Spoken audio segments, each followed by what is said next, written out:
गुरुदेव की जय। सदगुरु श्री कबीर साहब जी, मेरे हृदय मंदिर के आराध्य परम पूज्य सदगुरु श्री महंत साहब जी, मैं चरण कमलों में सिर झुका के त्रिवार बंदी करता हूँ। बोलिए श्री सदगुरुदेव की जय। सदगुरुदेव श्री कबीर साहब जी का विचार बहुत अच्छा था और आज भी लोग उनके विचारों से लाभ उठा रहे हैं। कोई कुछ भी कहे, कहने को तो लोग जाने क्या क्या कहते हैं, लेकिन जो विरोधी लोग हैं उनको भी यदि पूछा जाए तो वो भी सदगुरु श्री कबीर साहब के विचारों का आदर करते हैं। कहीं कुछ भी, सदगुरु श्री कबीर साहब ने सारी मानंदियों को नकार दिया। जितनी भी मानंदी उठी मनुष्य के हृदय से, जिनका कोई रूप रंग नहीं, जिनका कोई आधार नहीं, जिनका कोई लक्ष्य नहीं, उन मानंदियों को सदगुरु श्री कबीर साहब जी नकार दिए। उन्होंने कह दिया कि सब धोखा है, मनुष्य के लिए बहुत बड़ा धोखा है ये झूठी मानंदी, पूरे विश्व के लिए खतरा है। जहां जहां देखो वहीं पर मनुष्य मनमती हो रहा है, मन में जो आता है वही कहने लगता है। कोई तो साधु भेष बना बना करके और नाच रहे हैं, खूब नाचते हैं, भजन भी गाते हैं और नाचते भी हैं। जो साधु भेष लेकर के और मनमतीपन में रहते हैं और नाचते हैं, तो वो क्या करते हैं, वो जनता को रिझा रहे हैं। वो ये दिखाना चाहते हैं कि देखो हम भी कितने अच्छे हैं, नाच रहे हैं। लेकिन नाचने से उनकी कीमत गिर जाती है। साधु को हंसी ठिठोली मस्करी नाचना गाना इसमें नहीं पड़ना चाहिए। साधु एक समाज सुधारक होता है, और जो समाज को सुधारे वो भी नाचने गाने लगे तो समाज का क्या होगा? है? ये लोग रिझाते हैं, खूब गाते हैं, हंसा उड़ चले अपने देश, ये न पे कोई ना अपना रहे, खूब गाते, जाने कहां उनका देश है। साहब कहते कि भैया आपका देश आपसे भिन्न कहीं नहीं है। जिस देश की आपने कल्पना की है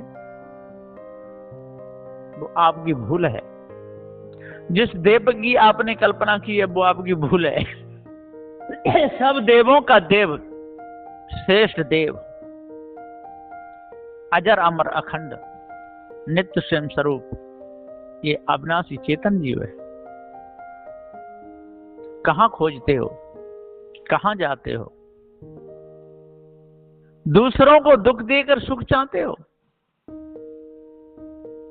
दूसरे की रजाई ओढ़ करके वो बेचारा ठंडा मर रहा है और आप मौज ले रहे हो, हैं? इससे आपको सुख मिलेगा? दूसरे के चूल्हे में जाकर के पानी डाल देते हो। ठंडी के दिन है, बेचारे ने चूल्हा जलाया, हाथ सेक रहा है और उसमें जाकर के पानी डालते हो। वो बेचारा ठंडा मरे, ठंडन मरे। दूसरों को भुला भुला करके उसके ऊपर किसी ईश्वर आत्म परमात्मा को बता बता करके 84 धूनी लगवाते हो। है? पिंड की वायु को ब्रह्मांड में चढ़वाते हो। ठंडी के दिनों में शीतल जल में स्नान कराते हो। नंग धड़ंग डुला देते हो कपड़े उतार करके। ये कैसा धर्म है? कैसी मर्यादा है, ये कैसा नियम है। पशु के समान जीवन बना देते हो मनुष्यों का, मुर्दाओं के आगे झुका देते हो जिंदाओं को। ये कैसा धर्म है? धर्म करे जा जीव तो है, अकर्म करे मोरे भाई। जो तोरा को ब्राह्मण कहिए तो काको कहिए कसाई। जिस धर्म करने पर किसी की जान जा रही हो, किसी का गला कट रहा हो, क्या वो धर्म हो सकता है? वो तो पाप है। जब तक पाप कर्मों को हम नहीं छोड़ेंगे, जब तक ईर्ष्या को अपने अंदर से नहीं निकालेंगे, जब तक हम कामी बने रहेंगे, तब तक हमारा मन निर्मल नहीं होगा। हम दूसरों को डराते हैं, दूसरों को धमकाते हैं। क्या डराने धमकाने वाला क्या डरेगा नहीं? वो तो पहले ही डरा हुआ है, तब तो डरा धमका रहा है। यदि वो डरा नहीं होता तो दूसरे को डराने की क्या जरूरत थी? इसी प्रकार सारे संसार के लोग अपनी ही मानंदियों में भूले हुए हैं। भूतों की कल्पना की, चुड़ैलों की कल्पना की, जिन्न मरी मसानों की कल्पना की, स्वयं इस मानंदी में भूल गए, दूसरों को भुला रहे हैं। स्वयं अटक गए, भटक गए, लटक रहे, दूसरों को अटका भटका लटका रहे हैं। स्वयं तो भरपेट रोटी खा नहीं सकते, दूसरों को भी खाने नहीं देते हैं। दुखी रहते हैं और दुखी करते हैं। पूरा जीवन ऐसे जाता है जैसे कोल्हू का बैल। कोल्हू में बेचारा बैल घूमता रहता है, कभी कभी वो तेल निकालने वाला उसको खल भी खिला देता है, और पानी थोड़ा पिला पिलू के फिर उसकी आंखों से पट्टी बांध करके और कोल्हू में घुमाता रहता है। मां बेचारे बैल को कुछ भी नहीं, चलने का कुछ नहीं मिलता, खाने पीने तो मिल जाता है थोड़ा बहुत। इसी प्रकार से ये सारे संसार के लोग तेली के बैल जैसे हैं। खाने पीने को तो जगह जगह भोजन मिल जाता है प्रारंभ से, जो का शरीर है, लेकिन जिसके लिए घूम रहे हैं वो मिलता नहीं। और इनकी आंखों से पट्टी बांध दी गई है कि अब मिलेगा, कि अब मिलेगा, पर वो कभी नहीं मिलेगा। जो है ही नहीं सो कहां से मिलेगा? जो नहीं है दुनिया में वो मिलेगा नहीं, और है वो आपसे कहीं दूर नहीं। पृथ्वी है आपके पास है, जल आपके पास है, अग्नि आपके पास है, वायु आपके पास है, और आप स्वयं ज्ञान स्वरूप हो। आप तो अपने पास हो, आप जो है और कहां है? कहते हैं हम अपने आप की प्राप्ति करेंगे। क्या प्राप्ति करोगे? अरे प्राप्ति करोगे वो आपसे भिन्न होगा। कबीर अपने आप की कहे जो प्राप्ति होए, ऐसा भ्रमजा उपजा सुजियरा गया बिगोए। जो लोग कहते हैं कि हमें अपने आप की प्राप्ति हो गई, हाँ ये कह सकते हैं हमें पता नहीं था, तो गुरु ने हमको भेद बता दिया, हम तो प्राप्त ही थे, और पहले भी प्राप्त थे, आज भी प्राप्त हैं, और सदा प्राप्त ही रहेंगे। हम अपने आप से कभी बिछुड़े ही नहीं थे। ऐसा ज्ञान जिसको होता है वो कभी धोखे में नहीं पड़ता। और क्यों पड़ेगा? धोखे में वो ही पड़ता है जो धोखे में रहता है, और जो धोखे में नहीं रहेगा, धोखे में नहीं डालेगा, तो धोखे में क्यों पड़ेगा? सारे संसार में लोग धोखा क्यों खाते हैं, धोखा क्यों उठाते हैं, अपमान क्यों सहते हैं? दूसरे को देखना नहीं चाहते, इसलिए देख न सके पराई विभूति। अपने मन को गंदा करते हैं, और साथी भी ऐसे ही बना लेते हैं। कोई कोई तो ले दे के साथी बना लेते हैं, भाड़े के टट्टू। कहते हैं भैया तेरे को 2000 रुपया देंगे, केवल इतनी बात बोल देना, पूरे दिन में तेरे को ज्यादा ज्यादा 500 रुपया मिलेंगे, और तेरे को ज्यादा ज्यादा 1 मिनट के 2000 देंगे, बस इतना बोल देना कि जाने हाँ ऐसे कहा था, मैं था वहां, 2-4 इकट्ठे कर लिए। है ना, करोड़ों की आमदनी हो गई, 2-4 लाख रुपए चले भी गए, तो उससे क्या असर पड़ता है? तो झूठे ही झूठा मिल रहा, अहमक किया खाए, और झूठे से झूठे मिल ही जाते हैं। तैसे को तैसा मिले मिले, नीच में नीच, और पानी में पानी में मिले मिले, कीच में कीच, तैसे को तैसे मिल जाते हैं। इसलिए सदगुरु श्री कबीर साहब जी विचार करके कहते हैं कि इस विचार के उपदेश को जो भी अपने हृदय में उतारेगा तो वो विचारमान ही तो होगा। जो विचार की बात को मानता है वो विचारमान माना जाता है, और जो विचार की बात को नहीं मानता है वो विचारमान नहीं। कोई कोई लोग तो विचार की बात सुन तो लेते हैं, और वाह गुरुजी, वाह महाराज, बहुत अच्छा किए, लेकिन बिल्कुल नहीं मानते, जरा भी नहीं मानते। कोई कोई तो माता पिता के बहुत गुण गाते रहते हैं, बाहर बहुत गुण गाते हैं, लेकिन माता पिता की बिल्कुल बात नहीं मानते। कोई कोई तो अपने गुरु का नाम ले लेकर के आंसू बहा बहा करके रोने लगते हैं, लेकिन गुरु मर्यादा पर नहीं चलते हैं, गुरु की बात नहीं मानते।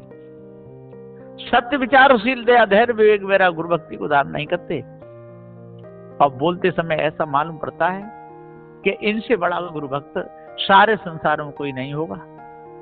और कभी कभी जिस प्रकार से नाटक का नाटक दिखाता है, जैसे छली कपटी लोग नाटक भी दिखाते हैं, हाथ जोड़ करके बड़े मीठे वचनों से सामने आएंगे और दूसरों को दिखाएंगे, दूसरे समझेंगे इनसे बड़ा भक्त सारे संसार में कोई नहीं, इनसे बड़ा ज्ञानी तपस्वी कोई नहीं। और जब वो चले जाएंगे फिर उसका रंग बदल जाएगा। जनता के सामने रंग दूसरा रहता है, और जनता चली जाए तो रंग दूसरा रहता है। दिखाने के दांत कुछ और हैं और खाने के कुछ और हैं। जैसे हाथी के दांत दिखाने के अलग रहते हैं और खाने के अलग रहते हैं, इसी प्रकार से जो मनमती लोग हैं, जो मनमानी करते हैं, जो विचार नहीं करते, तो वो उनके खाने के दांत अलग और दिखाने के अलग रहते हैं। उनका रूप समय समय पर बदलता रहता है, जैसे चंचल नारी। और यदि कोई आता है पास में, 2-4 घर में आते हैं, उस समय वो हो अपने पति के आसपास घूमती रहती है। पतिदेव क्या बनाऊं, पतिदेव क्या करूं, पतिदेव आप कुछ नहीं करना, बैठो आराम से, खाट बिछा देगी, उसके ऊपर बिठा देगी। पतिदेव आपको क्या लगेगा, भोजन भी बढ़िया बना बना के खिलाएगी। और जब सब चले जाएंगे तो बैठा बैठा क्या कर रहा है, यहाँ आंगन झाल ले, बर्तन मांज दे। समझा कि नहीं समझा कि दिमाग खराब है। और तब तक कुंडी किसी ने बजा दी, घर का गेट बजा दिया, देखने के 2-4 आइए आइए आइए, पतिदेव देखो जी वहां से आए, है ना, आप बैठो, अब मैं इनको कुछ खिला पिला दूं। तुरंत पानी लाएगी, गर्मी के दिन है, नींबू नचोड़ देगी, उनके गिलास में भर भर के पानी देगी, एक गिलास भर के अपने पति को भी दे देगी, और बर्तन यही मोरी पर डाल देगी। और जब वो सब चले जाएंगे तो अंदर से कुंडी लाके, बहादुर बैठा बैठा क्या कर रहा है, ले ये बर्तनों को मल बढ़िया तरह, है ना, साफ करके मलना। ऐसी नार होती चंचला। इसी प्रकार से ऐसे बहुत से शिष्य भी होते हैं। ऐसे सारे संसार में लोग अधिकतर ज्यादा है, बहुत है। तो सदगुरु श्री कबीर साहब का बोध विचार जब भी काम में आएगा जब हम उपदेश में जो सुने हैं उन गुणों को धारण कर ले। उपदेश में सुने उन गुणों को जब तक हम धारण नहीं करेंगे तब तक हम विवेक विचारहीन माने जाएंगे। और विवेक विचारहीन व्यक्ति किसी का भी भला नहीं कर सकता। उसके अंदर पक्ष रहता है, जिसके प्रति उसका पक्ष है उसको तो बचा लेगा, और जिसके प्रति पक्ष नहीं है उसको फंसा देगा। ऐसे लोग होते हैं, दूसरों को फंसाते। एक समय की बात है, 2 भाई थे और दोनों भाइयों में बड़ा प्रेम था। और उनमें से एक भाई से और एक नहर पर रहता था, नहर के पास में उसकी झोपड़ी थी, मानो मकान था, वहीं रहता था। उससे कुछ मनमुटाव हो गया, तो एक भाई से उसकी दोस्ती थी और एक भाई से उसका बैर था। तो एक बार जिससे बैर था उससे झगड़ा हो गया, और जो दूसरा जो भाई था वहां गया, और जैसे ही झगड़ा देखा तो जा करके दह जूता दह जूता दह जूता दह जूता अपने भाई को बचा लिया, उसकी 5-7 जूता दिए। और जब उसने देखा, अरे भाई आपने मेरे जूता मत, अरे कि आप हुए, अरे भाई बहुत बड़ी गलती हो गई, अरे मैं पहचान नहीं पाया था, मैं ऐसा हो गया, पैरों में गिर गया, दांत गिड़गिड़ाने लगा, 1000-2000 रुपए निकाल के दे दिए, भैया मुझे माफ कर दो, मैंने जानबूझ के आप में जूते नहीं मारे। और उसने दुष्ट ने जानबूझ के मारे थे। सद्गुरुदेव जी पुकार के समझाते हुए कहते हैं कि सारे संसार में लोग कितने प्रकार के हैं, रंग बदलते रहते हैं, रूप बदलते रहते हैं, कभी हंस के सामने आते हैं, कभी बड़े प्रेम से मिठाइयां सामने लाके चढ़ा देते हैं, कभी कोई गिफ्ट भी दे देते हैं बड़े अच्छे, और कभी कभी मार भी लगा देते हैं। तो सद्गुरुदेव जी पुकार के समझाते हुए कहते हैं कोई तो नए कर्म बना रहे हैं और कोई कर्मों का दंड भोग रहे हैं। अब ये बंद कहां से होगा? सारे संसार में तो नदियों की पूजा हो रही है, पत्थरों की पूजा हो रही है, तंत्र मंत्र जादू टोना पर लोग विश्वास कर रहे हैं, परिक्रमा लगा रहे हैं। अब ये धारा इससे तो बंद हो नहीं सकती, ये धारा तो विवेक और विचार करेगा। जिन कर्मों के द्वारा मन गंदा होता है, मन में धूमिलता आती है, उन कर्मों को जब तक तजेगा नहीं तब तक तो मन के विकार दूर होंगे ही नहीं। तो उस समय सदु श्री कबीर साहब का ही बोध विचार काम में आएगा। न देवी काम आएगी, न देवा काम आएगा, न नदियां काम आएगी, न समुद्र काम आएगा, न सूर्य काम आएगा, न चंद्र काम आएगा। उस समय तो कौन काम में आएगा? बोध विचार त्याग वैराग्य ही काम में आएगा, है ना। अरे कोई पढ़ा लिखा है नहीं, न लिख जाना है न पढ़ जाना है, उसको भैया संस्कृत बोले, वो क्या हो बोलिए श्री रामचंद्र की जय, और बोले तो क्या बोल सकता है, पढ़े तो क्या पढ़ सकता है, किसी का भी नाम जपे, चाहे वो हनुमान का नाम जपे, चाहे राम का नाम जपे, और बीजे कभी पढ़ा ना हो, बीजे को उसे याद भी न हो, बीजे के विषय में कोई जानता नहीं हो, खाली कबीर साहब का नाम जप करके और कहे कि मैं बीजे पढ़ूंगा, तो नहीं पढ़ सकता। उसको तो वो विद्या पढ़नी पड़ेगी, 12 खड़ी जाननी पड़ेगी, सब वर्ण अक्षर मात्रा कोमा सब जानने पड़ेंगे, तब ही पढ़ सकता है। दूसरा और कोई उपाय है ही नहीं। कितना भी नाम जपे, चाहे नाम कृष्ण का जपे, चाहे नाम राम का जपे, चाहे नाम हनुमान का जपे, चाहे नाम कबीर साहब का जपे, उससे कुछ भी नहीं होगा। इसलिए नाम ही चेतन जीव है, नाम में भूला जाए और नाम की जो परख करे वही पारखी कहा है। ये नाम ही चेतन जीव है, लेकिन नामों के चक्कर में अपने आप को ये भूल गया है, नाम ही नाम में भूल गए, अब राह बतावे कौन, और सभी नाम में भूले हैं, तब मुक्त बतावे कौन। कौन कहेगा किससे मुक्ति होगी, कौन छुड़ावेगा? कोई नहीं छुड़ावे। जब नाम का ज्ञान पूर्ण होगा, नाम ही अपने को जानेगा, पारखी संतों ने आकर के जड़ चेतन के भेद को जानेगा, तभी बचेगा भवसागर से, अपना फन छुड़ाएगा। जब ये नामी नाम को जानेगा और नामी चेतन जीव को जानेगा, ज्ञान स्वरूप चेतन जीव है और सब जड़ है, जब ऐसा इसको पूरा ज्ञान हो जाएगा तो भाव बंधनों से छूट जाएगा। दूसरा तो कोई छुड़ाने वाला है ही नहीं। तू जीव जनैया सत्य है तेरे ऊपर और न कोई, ईश ब्रह्म आत्म परमात्म गुरबन का ब्रह्म हो। हे जनैया अविनाशी तू सत्य है, और जो ईश ब्रह्म आत्म परमात्मा की तेने कल्पना की है, यही तो तेरे लिए बंधन बन गई है, यही तेरे लिए गले की फांसी बन गई है। तू अपनों को भूल गया और दूसरों से नाता जोड़ता है। तो अपने सुजाति भाई मनुष्यों को भूल गया, पशुओं से नाता जोड़ता है, पक्षियों से नाता जोड़ता है, चूहाओं से नाता जोड़ता है, मुर्गा मुर्गियों से जोड़ता है, उनको पालता भी है, खिलाता पिलाता भी है और उनको काट पीट करके उनके मांस को भी खा जाता है और मनुष्य को भी धोखा देता है। अब बता, तेरे से बड़ा पशु और कौन होगा? अब किस खानी में जाना पड़ेगा? जिस खानी के संस्कार बनेंगे उस खानी में जाना ही पड़ेगा।